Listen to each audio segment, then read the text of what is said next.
इस वीडियो में दी गई जानकारी ओनली फॉर एजुकेशनल पर्पस है। ये नोटबुक और विकिपीडिया से ली गई है। कृपया कुछ भी मेडिसिन और ट्रीटमेंट लेने से पहले डॉक्टर की सलाह जरूर लें। खुद से मेडिसिन और ट्रीटमेंट ना लीजिए, ये जानलेवा भी हो सकता है। Thanks bye team M team. नमस्कार दोस्तों, वेलकम फ्रेंड्स। एम टीवी में फिर एक बार आप सबका स्वागत है। आज हम लोग इस वीडियो में जानेंगे कुछ बेसिक्स आर्थराइटिस के बारे में।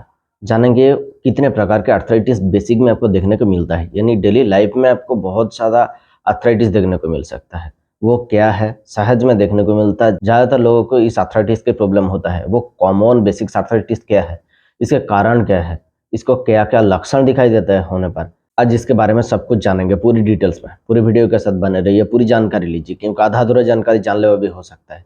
चलिए one step learn of advance medical knowledge की तरफ बढ़े जाए। डेली लाइफ में आपके जो बेसिक आर्थराइटिस के टाइप्स होते हैं वो 4 प्रकार के होते हैं मुख्यतः। उसको 4 प्रकार से भाग किया जाता है। एक से दूसरे पर बहुत सारा सिम्टम एक ही देखने को मिलता है, लेकिन उसके भाग अलग होते हैं। कितने सारे आर्थराइटिस होते हैं ये आज भी जानेंगे। पहले जान लेंगे आर्थराइटिस होता क्या है। आर्थराइटिस एक टाइप का इन्फ्लामेशन है जो हमारा जॉइंट्स के अंदर हो जाता है। जॉइंट्स के अंदर इन्फ्लामेशन रहने से बहुत ज़्यादा पेन होता है और स्वेलिंग हो जाता है ऊपर तक। जॉइंट के अंदर से लाकर ऊपर तक स्वेलिंग आ जाता है। बहुत ही ज़्यादा प्रॉब्लम होता है। कभी कभी बुखार आता है, बहुत ज़्यादा पेन होता है, उठने बैठने के लिए बहुत ज़्यादा प्रॉब्लम होता है।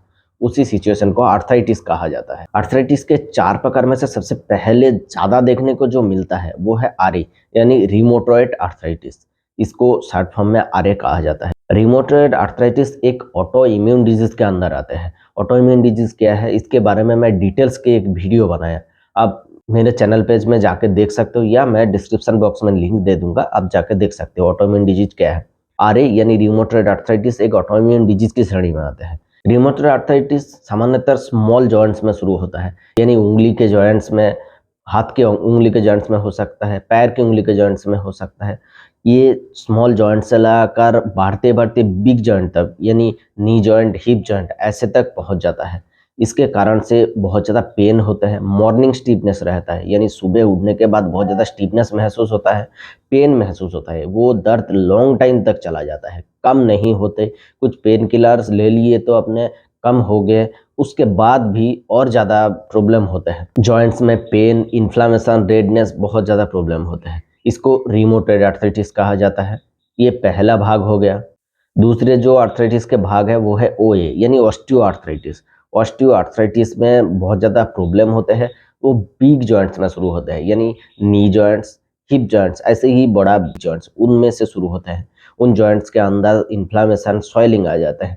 बहुत ज़्यादा पेन होते हैं, कमर में स्टिफनेस रहता है, उठने बैठने के लिए बहुत ज़्यादा प्रॉब्लम होते हैं। ये मुख्यतः ज़्यादा एज होने के वजह से होता है, यानी जिन लोगों का एज ज़्यादा हो जाता है उनमें मुख्यतः दिखाई जाता है। ये कम एज में बहुत ही कम मात्रा में दिखाई देता है, होता है लेकिन बहुत ही कम मात्रा में। ज़्यादा एज हो गया हो उन पेशेंट्स में ज़्यादा दिखाई देता है।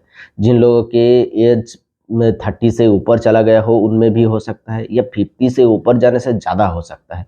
जॉइंट्स के अंदर पेन होता है, इन्फ्लामेशन होता है, बहुत ज़्यादा आप टेढ़े नहीं हो पाते, सो नहीं पाते, ये बहुत ज़्यादा प्रॉब्लम होते हैं।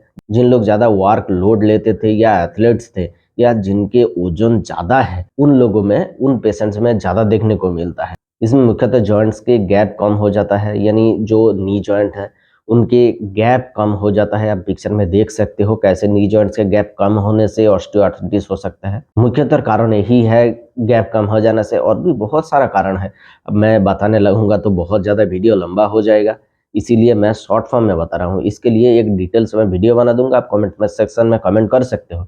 आपको चाहिए तो मैं डिटेल्स में एक वीडियो बना दूंगा। ये जो गैप कम हो जाता है इसके वजह से बहुत ज़्यादा पेन होते हैं। एक से दूसरे हड्डियाँ लगने के वजह से जो पेन होता है, जो फ्लूइड रहता है अंदर गैप के अंदर, वो भी कम हो जाता है, इसीलिए पेन बहुत ज़्यादा होते हैं। इसको ऑस्टियोआर्थराइटिस कहा जाता है। और तीसरे जो बहुत ही ज़्यादा कॉमन देखने को मिलता है वो है गाउट आर्थराइटिस, यानी गाउटी आर्थराइटिस इसको कहा जाता है, जिसके सहज भाषा में गाउट भी कहा जाता है। गाउट यूरिक एसिड बढ़ने के वजह से हमारे शरीर में हो सकती है, यानी जब यूरिक एसिड बहुत ज़्यादा बढ़ जाता है तब हमारे शरीर में गाउट देखने को मिलता है। जो यूरिन के क्रिस्टल है वो जॉइंट्स के अंदर स्टिफ हो जाता है, जम जाता है। अब पिक्चर में देख सकते हो कैसे यूरिन की जो क्रिस्टल होते हैं वो जॉइंट्स के अंदर जाके बैठ जाता है, इसके वजह से गाउट होता है। गाउट के वजह से बहुत ज़्यादा इन्फ्लामेशन होते हैं, बहुत ही ज़्यादा पेन होता है।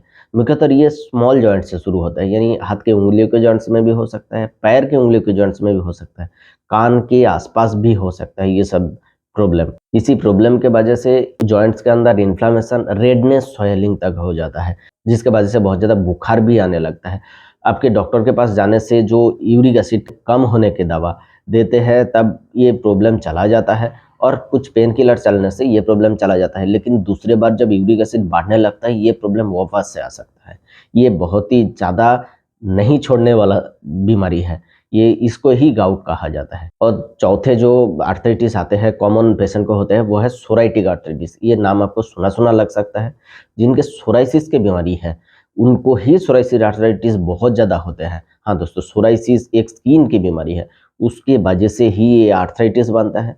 सोराइसिस में बहुत ज़्यादा skin rashes, redness of skin और खुजली, ये बहुत ज़्यादा कॉमन है। तो इसी आर्थराइटिस के अंदर भी जॉइंट्स के अंदर सूजन आ जाता है, ऊपर भी देखने लगता है वो रेडनेस, सॉइलिंग। जॉइंट्स के आसपास में आपको रेडनेस, सॉइलिंग, खुजली हो सकता है, दिखेगा, इन्फ्लामेशन हो सकता है उसके अंदर। इसको ही सोराइटिक आर्थराइटिस कहा जाता है। अब पिक्चर में देख सकते हो सोराइटिक आर्थराइटिस क्या हो सकता है। ये स्मॉल जॉइंट से भी शुरू हो सकता है या बिग जॉइंट से, यानी बड़ा से लेकर छोटा जॉइंट्स में सभी में ये हो सकता है। ये आर्थराइटिस नेल के अंदर भी फैल सकता है, यानी नेल के अंदर आपको सूजन महसूस होगा, जलन महसूस होगा और रेडनेस, खुजली महसूस होगा। इसी प्रॉब्लम को ही सोराइटिक आर्थराइटिस कहा जाता है, जिसमें बहुत ज़्यादा प्रॉब्लम होता है। दोस्तों, आज हमने 4 प्रकार की कुछ बेसिक्स आर्थराइटिस के बारे में जाना, और भी बहुत सारा आर्थराइटिस है जो कि आगे की कुछ पार्ट्स में हम लोग जानेंगे।